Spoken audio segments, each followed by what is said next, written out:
البنيان نجمع أسرار القرآن وعلى الآفاق لنا يغدو بالحق دليل البرهان.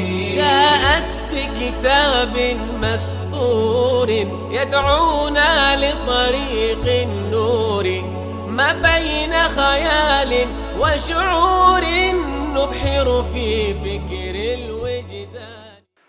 بسم اللہ والحمد للہ والصلاة والسلام علی رسول اللہ وبعد. ہمارے محترم سامعین، ناظرین، السلام علیکم ورحمۃ اللہ وبرکاتہ.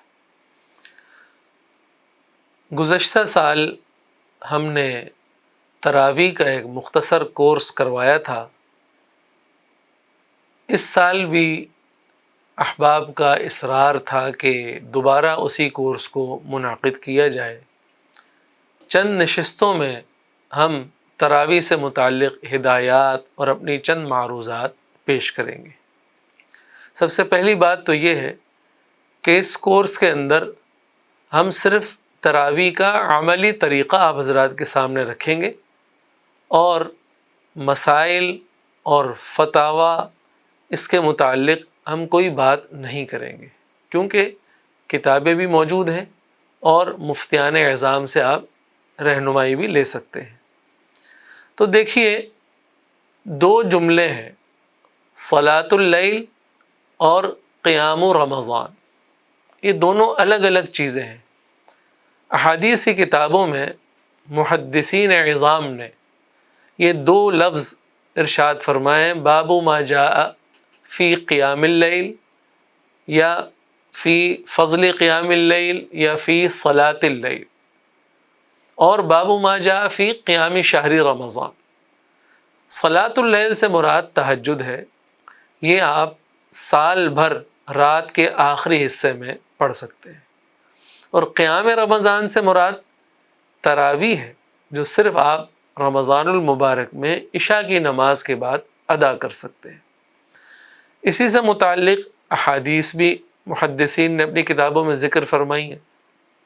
مثلا حضرت ابو ہریرہ رضی اللہ تعالیٰ عنہ فرماتے ہیں کہ نبی کریم صلی اللہ علیہ وسلم نے ارشاد فرمایا، افضل الصلاة بعد الفریضة صلاۃ اللیل. فرض نماز کے بعد سب سے افضل نماز صلاۃ اللیل یعنی تہجد کی نماز ہے. اور من قام رمضان ایمانا واحتسابا غفر له ما تقدم من ذنبه.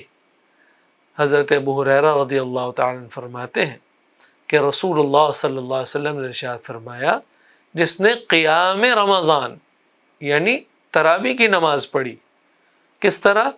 ایمان کے ساتھ، اجر و ثواب کی امید کے ساتھ، اللہ تبارک و تعالی اس کے گناہوں کو بخش دیں گے.